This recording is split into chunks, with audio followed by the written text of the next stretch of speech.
नमस्कार मंडळी, क्रिशवीज व्लॉग या आपल्या चॅनलमध्ये आपणा सर्वांचं अगदी मनापासून स्वागत आहे. पायऱ्या चढताना तुमच्याही गुडघ्यांमधून एक वेगळा आवाज येतो का?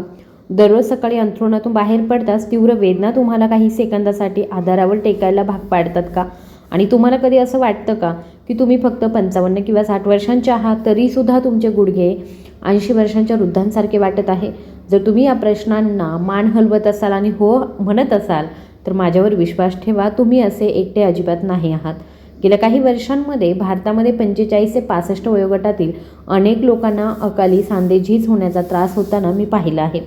सांधेदुखी आता 70 वर्षांपेक्षा जास्त वयाच्या लोकांपुरती मर्यादित राहिलेलीच नाही. आधुनिक जीवनशैली, कमी शारीरिक हालचाल, असंतुलित आहार आणि आवश्यक पोषक तत्वांचा अभाव यामुळे आपले सांधे त्यांच्या वास्तविक वयाच्या आधी वृद्ध होत आहेत. मला सर्वात जास्त काळजी वाटते ती म्हणजे लोक त्यांच्या वेदना कशा व्यवस्थापित करतात. जर वेदना होत असतील तर ते लगेच वेदनाशामक घेतात. जर सूज येत असेल तर ते लगेच दाहक विरोधी औषध घेतात. सुरुवातीला थोडा आराम मिळतोही, परंतु काही काळानंतर वेदना परत येते. बरेच लोक महिने अगदी वर्षानुवर्षे औषधांवरच अवलंबून राहतात, तरीही खरं कारण समजू शकत नाही. 60 वर्षांपेक्षा जास्त वयाच्या रुग्णांसोबत 7 वर्ष काम करताना मला असं वाटतं की सुमारे 80% जुनाट सांधेदुखी केवळ वृद्धत्वामुळे होत नाही, तर कमी हालचाल, व्हिटॅमिन डीची कमतरता, कॅल्शियम आणि मॅग्नेशियमची कमतरता आणि खाण्याच्या चुकीच्या सवयींसारख्या घटकांशी देखील संबंधित असते. वय हा फक्त एक घटक आहे, परंतु आपण आपल्या शरीराची काळजी कशी घेतो हे सर्वात महत्त्वाचं आहे. चांगली माहिती अशी आहे की तुम्हाला महागड्या सप्लिमेंट्स किंवा जटिल उपचारांवर अवलंबून राहण्याची गरज अजिबात नाही आहे. सांधेदुखी असलेल्या प्रत्येकाला इंजेक्शन्स किंवा दीर्घकालीन औषधांची आवश्यकता नसते. बऱ्याच प्रकरणांमध्ये जेव्हा शरीराला योग्य पोषण आणि आधार मिळतो तेव्हा ते स्वतःहून चांगला प्रतिसाद देऊ लागतं. आज मी तुमच्यासोबत जवळजवळ प्रत्येक भारतीय स्वयंपाकघरात आढळणारी एक नैसर्गिक, सोपी आणि वापरण्यास सोपी पद्धत शेअर करू इच्छिते. हा उपाय विशेषतः 50 ते 80 वयोगटातील लोकांसाठी योग्य आहे, विशेषतः ज्यांचे सांधे कमकुवत, कडक किंवा मग कमी लवचिक वाटतात त्यांच्यासाठी. हा तात्काळ चमत्कार नाही, परंतु नियमित सरावाने तुम्हाला कालांतराने सकारात्मक बदल नक्कीच लक्षात येतील. शरीरामध्ये योग्य पोषणाला प्राधान्य देणं, शरीराला नैसर्गिक आधार देणं आणि केवळ तात्पुरत्या लक्षणांना दडपण्याऐवजी दीर्घकालीन आरोग्य जपणं, असा विश्वास जो आहे तो आपण स्वतःमध्ये निर्माण केला पाहिजे. आपलं शरीर समजून घेता आलं पाहिजे आणि लहान सातत्यपूर्ण बदल सतत करता आले पाहिजे. तेव्हा तुम्ही 50 वर्षानंतर तुमची लवचिकता, आत्मविश्वास आणि जीवनाची गुणवत्ता परत मिळवू शकता, ज्यासाठी तुम्ही खूप पात्र आहात. सांधेदुखीचं दीर्घकालीन व्यवस्थापन आणि सुधारणा करण्यासाठी प्रथम हे समजून घेणं महत्त्वाचं आहे की कालांतराने सांधे कमकुवत आणि वेदनादायक का होतात. 50 ते 80 वयोगटातील बरेच लोक जे आहेत त्यांची मुख्य कारणं जे आहेत ते म्हणजे अत्यंत प्रक्रिया केलेलं किंवा मग तयार केलेले पदार्थ खाणं, जसं की फास्ट फूड, तळलेले पदार्थ, प्रक्रिया केलेले मांस आणि साखरेचे कार्बोनेटेड पेय यांचं नियमित सेवन रक्तातील युरिक ॲसिडची पातळी वाढवू शकतं. युरिक ॲसिड, जेव्हा युरिक ॲसिड तयार होतं तेव्हा सांध्यांमध्ये सूक्ष्म क्रिस्टल्स जमा होऊ लागतात. त्यामुळे जळजळ, चिडचिड आणि वेदना होतात. निवृत्तीनंतर किंवा मग बराच काळ बसून काम केल्यामुळे बरेच लोक जे आहेत नियमित चालणं किंवा मग हलका व्यायाम करत नाहीत. वजन हळूहळू वाढतं आणि प्रत्येक अतिरिक्त किलोग्रॅममुळे गुडघे आणि कमरेला जोडांवरती अतिरिक्त ताण येतो. तिसरं कारण म्हणजे कॅल्शियम आणि व्हिटॅमिन डीची कमतरता. कॅल्शियम हाडे मजबूत करतं, तर व्हिटॅमिन डी शरीराला कॅल्शियम शोषण्यास मदत करतं. या दोन्हीतील कमतरतेमुळे हाडांची घनता कमी होते आणि सांध्यांची संवेदनशीलता वाढते. अनेकदा 65 वर्षांपेक्षा जास्त वयाच्या रुग्णांमध्ये व्हिटॅमिन डीची कमतरता दुर्लक्षित होते असं दिसतं. बरेच लोक सकाळच्या उन्हामध्ये पुरेसा वेळ घालवत नाही आणि नियमित तपासणीसुद्धा करत नाहीत, ज्यामुळे ही कमतरता वर्षानुवर्षे टिकून राहते. चौथं कारण म्हणजे सांध्यांतील नैसर्गिक स्नेहन द्रव पदार्थांचा अभाव. कालांतराने खुर्च्या आणि सांध्यांतील द्रव पातळ आणि कोरडं होऊ लागतं. यामुळे हाडांचे टोके एकमेकांवर घासतात, ज्यामुळे कडकपणा येतो, आवाज फुटतात आणि हालचाली दरम्यान वेदना होतात.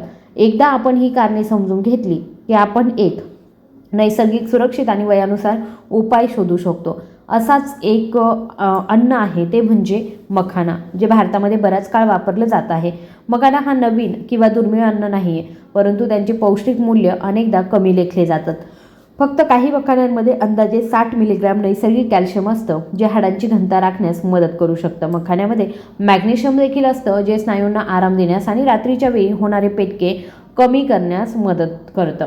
माझ्या अनेक रुग्णांपैकी काही आठवडे त्यांनी नियमित सेवन केल्यानंतर त्यांच्या पायांमध्ये रात्रीच्या वेळी कडकपणा कमी झाल्याचं नोंदवलं आहे. या व्यतिरिक्त मखाना चांगल्या दर्जाचे वनस्पती आधारित प्रथिने प्रदान करतं. शरीराच्या ऊतींच्या दुरुस्ती आणि देखभालीसाठी प्रथिने आवश्यक असतात, ज्यामध्ये आजूबाजूचे सांधे देखील समाविष्ट आहेत. पुरेसे प्रथिने कमी प्रमाणामध्ये सेवन केल्यास ते किरकोळ दुखापतींमधून बरं होण्याची क्षमता सुधारू शकतात. मखाण्यामध्ये नैसर्गिक अँटीऑक्सिडंट्स देखील असतात, जे शरीराच्या दाहक प्रतिसादाचं संतुलन राखण्यास मदत करतात, जे बहुतेकदा वेदना आणि कडकपणाचं कारण असतं. विशेषतः मखानामधील पोटॅशियम रक्तदाब राखण्यास मदत करतं, जे ज्येष्ठांसाठी महत्त्वाचं आहे. शिवाय त्याचा ग्लायसेमिक इंडेक्स कमी आहे, ज्यामुळे रक्तातील साखर अचानक वाढण्यास प्रतिबंध होतो. अनेकदा 60 वर्षांपेक्षा जास्त वयाच्या मधुमेहींना तळलेले किंवा गोड पदार्थ खाण्याऐवजी हलक्या तुपामध्ये भाजलेले मखाने खाण्याचा मी सल्ला देते. यामुळे पोट भरलेलं राहण्यास मदत होते आणि रक्तातील साखरेवर सुद्धा नियंत्रण मिळवता येतं. मी पुन्हा सांगू इच्छिते की मखाना हा जादूचा उपाय नाही आहे, परंतु संतुलित आहाराचा आणि निरोगी जीवनशैलीचा एक महत्त्वाचा भाग असू शकतो. नियमित आणि मध्यम शारीरिक हालचाली, पुरेसं पाणी आणि पुरेसा सूर्यप्रकाश योग्यरित्या एकत्रित केल्यास ते 50 वर्षानंतर तुमच्या हाडांच्या आणि सांध्यांच्या आरोग्यासाठी एक विश्वासार्ह साथीदार नक्कीच ठरू शकतं. मखाना हाडे आणि सांध्यांसाठी त्याचे सर्वोत्तम फायदे योग्यरित्या वापरल्यासच देऊ शकतं. समान अन्न वेगवेगळ्या प्रकारे वेगवेगळे परिणाम करू शकतो. योग्य पद्धतीने, योग्य वेळी आणि शरीराच्या गरजेनुसार सेवन केल्यास परिणाम अधिक स्पष्ट होत जातात. पहिली पद्धत म्हणजे रात्रभर पाण्यात मखाने भिजवणे. ही सर्वात सोपी पद्धत आहे आणि विशेषतः ज्यांना जास्त वजन, सौम्य जळजळ किंवा सांधेदुखीपासून आराम मिळवायचा आहे आणि पचन सुधारायचं आहे त्यांच्यासाठी योग्य आहे. अंदाजे 15 ते 20 मखाने घ्या आणि घाण काढून टाकण्यासाठी स्वच्छ पाण्याने ते हलके धुवा. नंतर ते एका काचेच्या डब्यामध्ये ठेवा. ते पूर्णपणे बुडतील इतकं पाणी भरा आणि रात्रभर ते राहू द्या. प्रत्येक मखाना सकाळी रिकाम्या पोटी खा. ते पूर्णपणे चावून खा. घाई करू नका, कारण पूर्णपणे चावल्याने पचन आणि शोषण सुधारतं. सर्व मखाने खाल्ल्यानंतर उरलेले पाणी पिऊन घ्या, कारण भिजवताना काही खनिजे पाण्यात विरघळतात. त्यानंतर किमान 30 मिनिटे काहीही खाऊ नका. बद्धकोष्ठता आणि जास्त वजन असलेल्या लोकांनी ही पद्धत पसंत करावी, कारण पाण्यात भिजवलेले मखाने मऊ होतात, सहज पचतात आणि जास्त काळ पोटही भरल्यासारखं वाटतं, ज्यामुळे अनावश्यक खाणं कमी होतं. दुसरी पद्धत आहे मखाना कोमट दुधामध्ये भिजवणं. ऑस्टिओपोरोसिस किंवा रजोनिवृत्तीनंतरच्या महिलांसाठी हे खूप योग्य आहे. 15 ते 20 मखाने घ्या आणि ते एका कप कोमट दुधामध्ये घाला. दूध जास्त गरम नसावं, फक्त मखाने मऊ करण्यासाठी पुरेसं असावं. जर तुम्हाला मधुमेह नसेल तर तुम्ही चव आणि सौम्य ऊर्जेसाठी 1 चमचा शुद्ध मध सुद्धा घालू शकता. काही लोक अतिरिक्त पोषण आणि उबदारपणासाठी थोडी हळद किंवा मग काही केशराचे धागे जे आहेत ते देखील घालतात. सकाळी मखाने पूर्णपणे चावा आणि नंतर दूध पिऊन घ्या. रजोनिवृत्तीनंतरच्या महिलांमध्ये हार्मोनल बदलांमुळे हाडांची घनता जलद कमी होऊ शकते, म्हणून दूध आणि मखाण्यांचं मिश्रण दीर्घकाळामध्ये उपयुक्त ठरत असतं. तिसरी पद्धत ही दीर्घकालीन सांधेदुखीने ग्रस्त असलेल्यांसाठी आणि 70 वर्षांपेक्षा जास्त वयाच्या ज्यांना विविध पौष्टिक प्रोफाईलची आवश्यकता आहे त्यांच्यासाठी योग्य एक प्रगत संयोजन आहे. 15 मखाने, 5 भिजवलेले किंवा सोललेले बदाम आणि अर्धा किंवा 1 अक्रोड आणि 1 चमचा अळशीच्या बिया समाविष्ट करा. ते रात्रभर पाण्यात किंवा दुधामध्ये भिजवा. सकाळी बदाम सोलून हळूहळू चावा.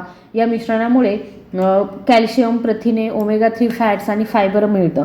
70 वर्षांवरील सांधेदुखी असलेल्या रुग्णांनी लवचिकता आणि सहनशक्तीमध्ये बदल दिसून येण्यासाठी किमान 30 दिवस नियमितपणे हे मिश्रण घ्यावं, अशी मी शिफारस करते. तुम्ही कोणतीही पद्धत निवडली तरी वेळ महत्त्वाची आहे. सकाळी रिकाम्या पोटी सर्वोत्तम वेळ आहे. रात्रीच्या विश्रांतीनंतर पचनसंस्था पोषक तत्वे चांगल्या प्रकारे शोषू शकते. ही पद्धत किमान 30 दिवस चालू ठेवणं सुद्धा आवश्यक आहे. बरेच लोक काही दिवसांनी ते सोडून देतात, कारण त्यांना त्वरित परिणाम दिसत नाही.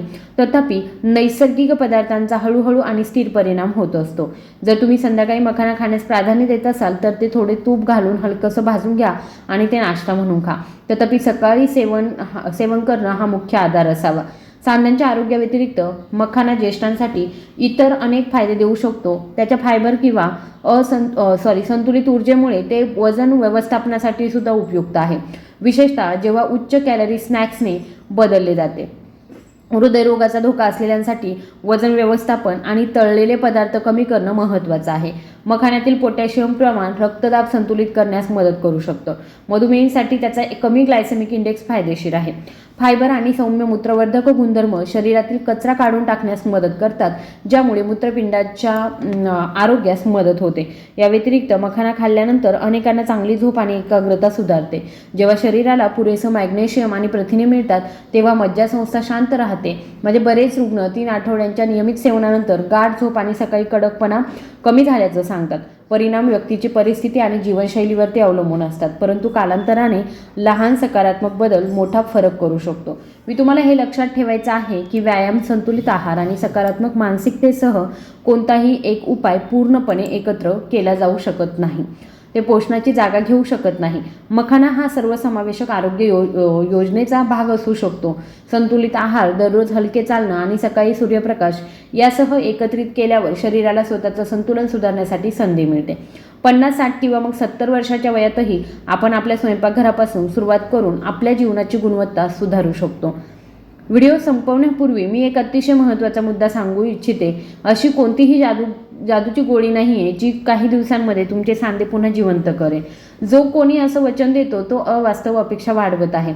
आपलं शरीर नैसर्गिक नियमानुसार कार्य करतं आणि वर्षानुवर्षे विकसित झालेला कमकुवतपणा एकाच सकाळी दूर करता येऊ शकत नाही. मखाना, संतुलित आहार सुधारणं आणि हलका नियमित व्यायाम यासारख्या नैसर्गिक उपायांना परिणाम दाखवण्यासाठी वेळ लागतो. खरा बदल अनेक गोष्टी एकत्र केल्याने होत नाही, तर त्या योग्यरित्या, नियमितपणे आणि पुरेशा कालावधीसाठी केल्याने होतो.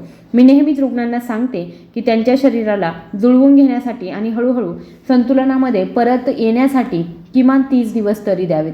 30 दिवसांच्या सातत्यामुळे दीर्घकालीन सुधारणा आणि आत्मविश्वास हालचाल होऊ शकते. म्हणूनच मी तुम्हाला आपल्या चॅनलला जॉईन करण्याची विनंती करते. या आव्हानासाठी तुम्हाला कोणतीही विशेष उत्पादने खरेदी करण्याची आवश्यकता नाही. तुमचं जीवन आमूलाग्र बदलण्याची आवश्यकता नाही. तुम्हाला फक्त 1 महिन्याची वचनबद्धता हवी आहे. दररोज सकाळी तुमच्या जीवनशैलीमध्ये तुम्ही हा भाग जो आहे तो ॲड करणार आहात. पहिल्या, दुसऱ्या आणि तिसऱ्या आठवड्यामध्ये तुमचे अनुभव लक्षात घ्या. सकाळी वेदना थोडी कमी झाल्या का? पायऱ्या चढणं सोपं वाटतं का? झोप सुधारली का? जेव्हा तुम्ही जाणीवपूर्वक तुमचे बदल पाहता तेव्हा लहान सुधारणा देखील तुम्हाला लक्षणीय वाटू लागतात. काही उपयुक्त सवयी विकसित करायला विसरू नका. दररोज पुरेसं पाणी पिल्याने शरीराच्या ऊतींची लवचिकता टिकून राहण्यास मदत होते आणि नैसर्गिक डिटॉक्सिफिकेशन प्रक्रियेला मदत होते. दररोज सुमारे 20 मिनिटे हलकं चालणं सांध्यांमध्ये रक्त परिसंचलन सुधारतं आणि आजूबाजूचे स्नायू सक्रिय ठेवतं. सकाळी सूर्यप्रकाश, विशेषतः सकाळी 9 वाजण्यापूर्वी, शरीराला नैसर्गिक व्हिटॅमिन डी तयार करण्यास मदत करतं, जे हाडांसाठी आवश्यक आहे. आणि 5 ते 10 मिनिटे हलके स्ट्रेचिंग व्यायाम कालांतराने कडकपणा लक्षणीयरित्या कमी करू शकतात. हे क्लिष्ट उपाय नाही आहेत, परंतु नियमितपणे केल्यावर ते दीर्घकालीन आरोग्यासाठी एक मजबूत पायर असतात. एक डॉक्टर म्हणून नेहमीच रुग्णांना असा सल्ला द्यावासा वाटतो की शरीराबद्दल जागरूक आणि प्रामाणिक राहण्याचा सल्ला तुम्ही घेतला पाहिजे. जर तुम्ही हा कार्यक्रम पाहत असाल तर कृपया थोडासा हा व्हिडिओ शेअर करा. तुमचं वय किती आहे हे मला कमेंट बॉक्समध्ये सांगा आणि तुम्ही हा व्हिडिओ कुठल्या शहरातून बघत आहात तर ते मला कमेंट बॉक्समध्ये नक्की सांगा. व्हिडिओ आवडला असेल तर लाईक, शेअर, सबस्क्राईब करा. धन्यवाद.